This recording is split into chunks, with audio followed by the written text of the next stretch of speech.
Hari ini mau berburu jajanan SD di SD Balong Gede. Kira-kira ada apa aja ya? Yuk kita lihat. Martabaknya nih. Mau. Ini aku beli martabak Mangjo, harganya murah banget, cuma 5 ribuan aja. Aku mau pakai bon cabe.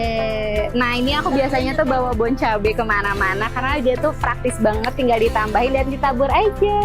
Jujur martabaknya ini enak, tebel, pedas. Terus lanjut lagi beli seblak prasmanan, toppingnya ini cuma 1 ribuan aja, murah banget. Udah gitu lengkap.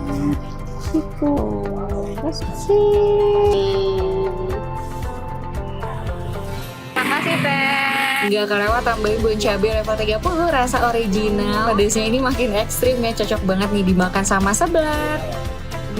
Beli Thai tea. Karena haus jadi lanjut lagi nih beli Thai tea sama green tea. Di sebelahnya ini harganya cuma 5 ribuan aja, murah banget. Terus ada cikro juga 8 ribuan aja. Karena kurang pedas aku tambahin lagi pakai bon cabai. Enaknya tuh nggak ngerubah rasa dan tekstur makanannya. Udah gitu praktis banget, gampang dibawa kemana-mana dan tanpa bahan pengawet. Terakhir beli chicken harganya cuma 3 ribuan aja. Ini enak, tebal, bakalan jajan lagi kalau ke SD Balong Gede.